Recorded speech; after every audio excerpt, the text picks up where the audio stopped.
السلام علیکم دوستوں، 19 ستمبر ہے اور اب سے کچھ گھنٹے پہلے کچھ ڈرامائی نوعیت کے اقدامات ہوئے واشنگٹن میں۔ ڈونلڈ ٹرمپ، آپ کو معلوم ہے، امریکی صدر وقتاً فوقتاً جھٹکے دیتے رہتے ہیں، کبھی مودی کو، کبھی پاکستان کو، کبھی ایران کو۔ تو اب ایک تازہ ترین بیان میں ڈونلڈ ٹرمپ نے کابل کے قریب باگرام ایئر بیس واپس لینے کا ارادہ ظاہر کیا ہے۔ تو ایک لحاظ سے بڑی غیر معمولی ڈیولپمنٹ ہے، اور ان کا یہ کہنا ہے کہ کچھ ضروریات کے تحت، کچھ لو کچھ دو کی بنیاد پہ باگرام ایئر بیس امریکہ کو چاہیے۔ کیوں چاہیے اس کی ابھی تفصیل ہم آپ کو بتاتے ہیں بعد میں۔ پھر ایک اور ڈیولپمنٹ یہ ہوئی کہ امریکی ایوان نمائندگان، ہاؤس آف ریپرزینٹیٹیوز نے 2026 کے نیشنل ڈیفنس آتھرائزیشن ایکٹ میں ایک ترمیم منظور کی ہے۔ اس ترمیم کا مقصد ہے کہ وزیر جنگ کو یہ ہدایت کی گئی ہے، یعنی سیکریٹری آف وار، چونکہ آپ کو معلوم ہے کہ پینٹاگون کا جو سربراہ ہے وہ سیکریٹری آف ڈیفنس کہلاتا تھا، اب وہ ہے سیکریٹری آف وار۔ اس کو ہدایت کی گئی ہے کہ وہ طالبان کے خلاف کارروائی کے مقصد سے سابق افغان فوج، سابق پولیس کے یونٹس اور ایسے دیگر گروہوں کو جو طالبان کے خلاف مزاحمت کر سکتے ہیں، انٹیلیجنس معلومات فراہم کریں، جتنا بھی وہ مناسب سمجھیں۔ اور اس کے ساتھ ساتھ ڈونلڈ ٹرمپ نے ایک اور کام یہ کیا کہ بائیڈن انتظامیہ میں بھارت کو ایران سے تیل خریدنے اور اس کے علاوہ چابہار بندرگاہ کو ڈیولپ کرنے کے حوالے سے جو استثناء دیا ہوا تھا، ایگزمپشن تھی یا ویور تھا، وہ ڈونلڈ ٹرمپ نے واپس لے لیا۔ ایک جھٹکا ہے بھارتی مفادات کو ایران میں، جو اس خیال سے بندرگاہ ڈیولپ ہو رہی تھی کہ وہاں رسائی حاصل ہوگی بھارت کو افغانستان اور سینٹرل ایشیا کے لیے، تو کم از کم وقتی طور پہ اس کو یہ ایک بڑا جھٹکا لگ گیا ہے۔ اور یہ جو استثناء تھا، ایگزمپشن تھی، 2018 میں دی گئی تھی تاکہ بھارت ایران مل کر بندرگاہ کو ڈیولپ کر سکیں۔ اب جو تازہ ترین قانون آیا ہے اس حوالے سے، اس کے مطابق جو بھی شخص، جو بھی گروہ، جو بھی ملک چابہار پورٹ پہ کام کرے گا، اس کے ساتھ لین دین کرے گا، اس پہ براہ راست امریکی پابندیاں لاگو ہو سکتی ہیں۔ اب آتے ہیں باگرام ایئر بیس کی طرف۔ جمعرات کے روز ڈونلڈ ٹرمپ نے ایک بیان میں انکشاف کیا کہ ہم دوبارہ افغانستان میں باگرام ایئر بیس کا کنٹرول حاصل کرنا چاہتے ہیں۔ یہ تقریباً 50-55 کلومیٹر شمال میں ہے کابل کے۔ ڈونلڈ ٹرمپ کے بقول ہم یہ واپس لینے کی کوشش کر رہے ہیں۔ ایک چھوٹی سی بریکنگ خبر بھی ہو سکتی ہے، کیونکہ طالبان کو ہم سے کچھ چیزیں درکار ہیں، اور دوسری وجہ یہ ہے کہ آپ جانتے ہیں باگرام ایئر بیس چین کے جوہری ہتھیاروں کی تیاری کے مقام سے صرف 1 گھنٹے کی مسافت پہ ہے۔ تو یہ بات ڈونلڈ ٹرمپ نے آج سے 4-5 مہینے پہلے بھی کی تھی، جب ایک باگرام ایئر بیس کا انہوں نے ذکر کیا تھا کہ ہم دوحہ معاہدوں کے تحت ہمارا ارادہ تھا کہ باگرام ایئر بیس ہم اپنے پاس رکھیں گے۔ اب ایک بار پھر انہوں نے یہ ذکر چھیڑ دیا ہے، اور اس کے ساتھ ساتھ ایک اور ایشو، بلکہ پہلے میں بتا دوں کہ طالبان کے جو ترجمان ہیں ذبیح اللہ مجاہد، انہوں نے بار بار ڈونلڈ ٹرمپ کے اس دعوے کو مسترد کیا۔ ان کا جو خبر آ رہی ہے افغانستان کے اندر سے، اس کے مطابق یہ ایک محض خواب ہو سکتا ہے امریکہ کا باگرام ایئر بیس کا کنٹرول دوبارہ حاصل کرنا۔ یہ اس طالبان نے 20 سال کی جدوجہد کی امریکہ اور اس کے اتحادیوں کو یہاں سے نکالنے کی، اب دوبارہ کسی صورت میں غیر ملکی فوجی یہاں پہ برداشت نہیں کیے جائیں گے۔ لیکن جو ڈونلڈ ٹرمپ نے بات کی کہ طالبان کو ہم سے کچھ چیزیں درکار ہیں، تو وہ چیز بنیادی طور پہ افغان حکومت کا تسلیم کیا جانا، یعنی ریکگنیشن ابھی تک طالبان حکومت کی نہیں ہوئی ہے، اور وہ ایک ٹرمپ کارڈ کے طور پہ امریکہ نے یہ معاملہ اپنے ہاتھ میں رکھا ہوا ہے۔ تو اب غالباً انہوں نے اشارہ اس طرف کر دیا ہے کہ اگر آپ باگرام ایئر بیس ہمارے حوالے کر دیں تو ہم پھر طالبان حکومت کو تسلیم بھی کر لیں گے۔ اب یہ معاملہ کیا رخ اختیار کرتا ہے اس کا تو اس وقت اندازہ لگانا مشکل ہے، لیکن ظاہر ہے ابتدائی طور پہ اس سے اختلافات ضرور پیدا ہوں گے۔ طالبان قیادت اس بات کو قطعاً قبول نہیں کرے گی، لیکن کچھ لوگ کچھ دو کیا ہوگا یہ ابھی دیکھنا باقی ہے۔ آنے والے دنوں میں شاید کچھ واضح ہو جائے۔ اس کے ساتھ ساتھ ایک اور ڈیولپمنٹ یہ ہوئی کہ امریکی ایوان نمائندگان نے 2026 کے نیشنل ڈیفنس آتھرائزیشن ایکٹ میں ایک ترمیم کی ہے، اور اس کے تحت وزیر جنگ سیکریٹری آف وار کو ہدایت کی گئی کہ سابق افغان فوج کے اور سابق افغان پولیس کے جتنے بھی اہلکار ہیں جو کہ اس وقت ملک کے اندر ہیں یا ملک کے باہر ہیں، یا پھر وہ لوگ جن کو آپ مزاحمتی قوت قرار دے سکتے ہیں، ان کے ساتھ خفیہ معلومات شیئر کریں افغانستان کے حوالے سے۔ تو اس کا مطلب ہے کہ ڈونلڈ ٹرمپ انتظامیہ نے کیا افغان طالبان کے خلاف اعلان جنگ کر دیا ہے، ایک جنگ کا اور مسلح جدوجہد شروع کرنے کا جو ایک نکارہ ہے وہ بجا دیا ہے۔ یہ اس سے معلوم تو یہی ہوتا ہے، کیونکہ جو بھی ترمیم ہوئی ہے ظاہر ہے وہ حکومت کے ایما پہ ہوئی ایوان نمائندگان میں، اور اس سے سوال یہ پیدا ہوتا ہے کہ کیا CIA کی سربراہی میں افغانستان میں ایک نئی ڈرٹی وار جس کو کہتے ہیں، ایک غلیظ جنگ میں نہیں کہتا لیکن ڈرٹی وار، ڈرٹی گیم کہا جاتا تھا، کیا ایک نئی گیم ایسی شروع ہونے والی ہے جس کا بنیادی مقصد ہے وہاں پہ جنگ و جدل کو دوبارہ فروغ دینا۔ اب ڈونلڈ ٹرمپ کے اس اعلان کے بعد کہ وہ باگرام ایئر بیس دوبارہ حاصل کرنے کا ارادہ رکھتے ہیں، اس کے اوپر امریکی میڈیا اور جو دانشور ہیں انہوں نے یہ خیال ظاہر کیا ہے کہ امریکی حکام کا دراصل ماننا ہے کہ باگرام ایئر بیس کئی وجوہات کی بنا پر نہایت اہم ہے، جن میں چین پر نظر رکھنا، افغانستان کے قیمتی معدنی وسائل تک رسائی، ان کی ایکسپلوریشن اور داعش کو نشانہ بنانے کے لیے ایک انسدادی دہشت گردی مرکز کا قیام شامل ہیں۔ یعنی آپ کو معلوم ہے کہ سابق صدر حامد کرزئی نے یہ کہا تھا کہ افغانستان میں داعش کی آمد کی بنیادی ذمہ داری CIA کی، انہوں نے CIA پہ الزام لگایا تھا کہ انہوں نے اس قوت کو فروغ دیا ہے۔ اور امریکی دانشوروں کا یہ بھی خیال ہے کہ چین پہ نظر رکھنا یا انسداد دہشت گردی کے مشن اور قیمتی معدنی وسائل تک رسائی، ان تمام کے لیے افغانستان کے اندر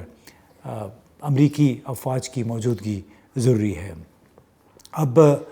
کس حد تک اس معاملے پہ کوئی سمجھوتا ہو سکتا ہے افغان طالبان کے ساتھ، یہ ہمیں معلوم نہیں ہے، لیکن ابھی میں آپ کو کچھ بتاتا ہوں۔ ذبیح اللہ مجاہد صاحب کا میں نے ذکر کیا پہلے کہ انہوں نے ڈونلڈ ٹرمپ کے جو خیال ہے جو باگرام ایئر بیس کے حوالے سے، اس کو پہلے بھی انہوں نے تردید کی ہے، اور دوبارہ بھی صورتحال کچھ ایسی ہے کہ افغان طالبان کو افغانستان میں غیر ملکی موجودگی بالکل قبول نہیں ہے۔ میں کچھ دن پہلے قندھار میں تھا اور وہاں پہ ذبیح اللہ مجاہد صاحب سے ملاقات ہوئی۔ یہ اسلامک ایمریٹ افغانستان کے ترجمان ہیں، بحیثیت مجموعی تمام افغانستان کے ترجمان ہیں، اور ملا ہیبت اللہ جو ان کے سپریم لیڈر ہیں، ان کے انتہائی قریب ترین ساتھیوں میں ان کا شمار ہوتا ہے۔ اکثر وزراء سے زیادہ اہم حیثیت ذبیح اللہ مجاہد کی ہے۔ ہم نے پاکستان افغانستان کے کشیدہ تعلقات، دہشت گردی اور افغانستان میں TTP کی موجودگی کے حوالے سے کافی تفصیلی بحث کی، اور میں نے ان سے یہ سوال ایک پوچھا تمام تر گفتگو کے بعد۔ اب یہ ویڈیو میں آپ دیکھ سکتے ہیں ان کا پاکستان دے حکومت و مسئولو چارواکو ته زما پیغام دا ده انٹرویو۔ یہ پہلا سوال کے جواب میں یہ تھا، میں نے پوچھا کہ آپ کا پاکستان کے لیے پیغام کیا ہے، تو انہوں نے 3 پیغام دیے پاکستان کے لیے۔ پہلا پیغام تھا ان کا پاکستان کی حکومت کے نام کہ افغانستان ایک برادر ملک ہونے کے ناطے چاہتا ہے کہ دونوں ممالک کے درمیان برادرانہ فضا قائم رہے، کوئی مسئلہ ہو تو آپس میں بھائیوں کی طرح بیٹھ کر گفتگو سے حل کرنے کی کوشش کریں۔ الزامات لگانا، ماحول کو خراب کرنا، طاقت کا استعمال، یہ ان کا اشارہ تھا ان حملوں کی طرف جو پاکستان نے ٹی ٹی پی کے ٹھکانوں پر کیے مختلف مشرقی افغانستان کے مختلف علاقوں میں۔ تو دوسرا پیغام تھا ذبیح اللہ مجاہد صاحب کا پاکستان کے علماء کرام، اساتذہ، دینی اداروں اور تنظیموں کے لیے کہ وہ اپنے کردار سے خطے میں امن و سکون کے لیے کام کریں، اسلامی امارات کے ساتھ حکومت اور عوام دونوں سطحوں پر اچھے تعلقات قائم کرنے کی کوشش کریں اور اس مشن کو آگے بڑھانے میں دونوں ملکوں کا ساتھ دیں۔ پاکستان کے عوام کے لیے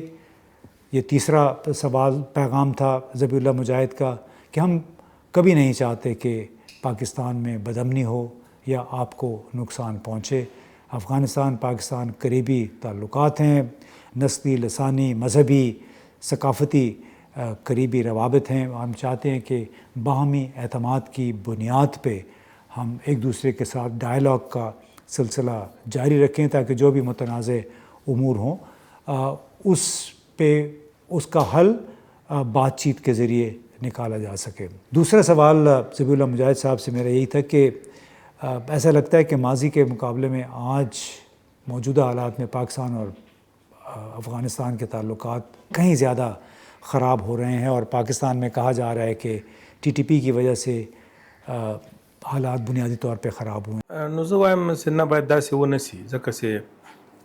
افغانستان او پاکستان ګټې منافع سره حساب کی. اول خو ټي ټي پي موضوع داسې موضوع نه ده چې موږ له خوا شوي وي. ټي ټي پي 2003 کال شاوخوا ذبیح اللہ مجاہد صاحب نے کہا اس سوال کے جواب میں کہ ہمارے مفادات اور مسائل مشترکہ ہیں۔ ٹی ٹی پی کا مسئلہ ہماری طرف سے پیدا نہیں ہوا، یہ تو 2003 سے پاکستان میں موجود ہے۔ پاکستان نے ان کے خلاف کارروائیاں کی ہیں، ان لوگوں کو گرفتار بھی کیا۔ یہ پاکستان کا اندرونی مسئلہ ہے اور اس کو خود اندرونی طور پر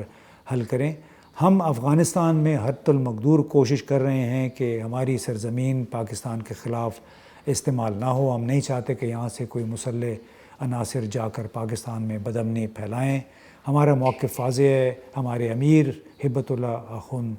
جو ہیں وہ بھی کہتے ہیں کہ پاکستان یا کسی بھی اور ہمسائے کو کسی طریقے سے افغانستان سرزمین سے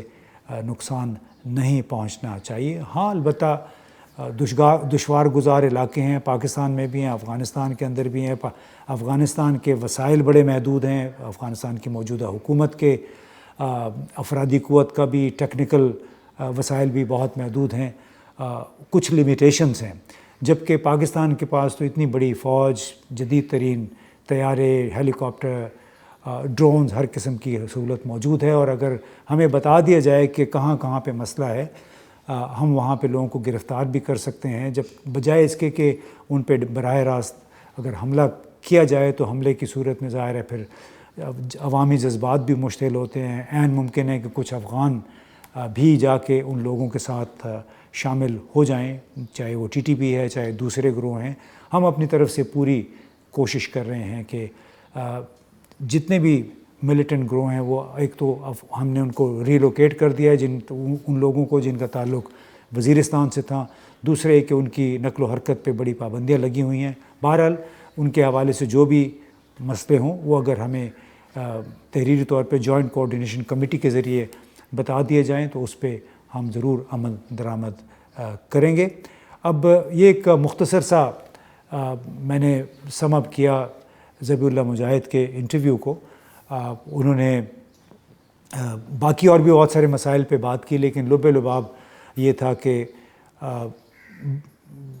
مسائل کے حل کی واحد راہ زور زبردستی نہیں ہے۔ آپ نے دیکھ لیا کہ تقریباً 20 سال تک امریکہ اور نیٹو کی افواج کے ساتھ بھی طالبان نے جنگ کی اور ایونچولی امریکہ کو یہاں سے نکلنا پڑا۔ تو یہ ہے کہ زور زبردستی سے مفاہمت نہیں ہوتی بلکہ اس میں اختلافات میں مزید اضافہ ہوتا ہے۔ تو یہ لب لباب تھا ان کی گفتگو کا۔ اور دوسری پھر میں سم اپ کروں گا اس بات کو کہ ایسا لگتا ہے کہ امریکی انتظامیہ نے طالبان کے خلاف ایک مسلح جدوجہد کی پہلی اینٹ رکھ دی ہے، اور وہ یہ ہے کہ وار ڈپارٹمنٹ کو یہ آتھورائز کر دیا گیا ہے کہ آپ جتنے بھی افغان ریزسٹنس کے لوگ ہیں، افغان مزاحمتی گروہ ہیں یا افراد ہیں، ان کے ساتھ افغانستان سے متعلق انٹیلیجنس معلومات ضرور شیئر کریں۔ اگر ایسا ہے تو اس کا میرا خیال ہے بہت ایک منفی اثر مرتب ہوگا، اور آنے والے مہینوں میں پاکستان کے آس پاس کے جو حالات ہیں ان میں مزید خرابی پیدا ہوگی، کیونکہ اگر افغان ریزسٹنس کو انٹیلیجنس معلومات ملتی ہیں تو اس کا مطلب ہے کہ افغان طالبان جہاں جہاں پہ ہیں، جہاں اہم قیادت ہے، ان کے ٹھکانوں کے حوالے سے معلومات فراہم کی جائیں گی، ان کو حکمت عملی ہو سکتا ہے بتائی جائے۔ تو آثار کچھ اچھے نہیں ہیں افغانستان کے حالات کے، اور شاید یہ تمام کچھ اس لیے کیا جا رہا ہے کہ افغان طالبان کو مجبور کیا جائے کہ باگرام ایئر آپ ہمارے حوالے کر دیں، اور اس کے بدلے میں آپ کی حکومت کو تسلیم کیا جا سکتا ہے۔ لیکن کیا حکومت کو تسلیم کیے جانے کے بعد بھی افغانستان میں حالات ایسے ہی پرسکون رہیں گے جیسے اس وقت ہیں؟ کیونکہ اس وقت عملاً افغان طالبان کو کوئی مزاحمت نہیں ہے، کرپشن بہت انتہائی حد تک کم ہو چکی ہے، امن امان اس لحاظ سے ہے، لوگوں میں خوف بہت ہے سزا کا، جس کی وجہ سے آپ رات کے کسی بھی پہر، دن کے کسی بھی وقت کہیں بھی جا سکتے ہیں، آپ کو کوئی ٹچ بھی نہیں کر سکتا۔ اور اسی وجہ سے عام لوگوں کا بھی یہ خیال ہے کہ اگر تو خواتین کے حوالے سے، خواتین کی تعلیم، ملازمتوں کے حوالے سے تھوڑا سا کوئی ریلیکسیشن مل جائے، حالات شرائط کو نرم کر دیا جائے، تو پھر طالبان کو بنیادی طور پہ اندرونی لحاظ سے کسی چیلنج کا سامنا نہیں رہے گا، اور ہو سکتا ہے وہ پھر اسی وجہ سے وہ افغانستان کی معیشت کو بھی مستحکم کرنے، بہتر کرنے میں کچھ عملی اقدامات کر سکیں۔ بہت بہت شکریہ۔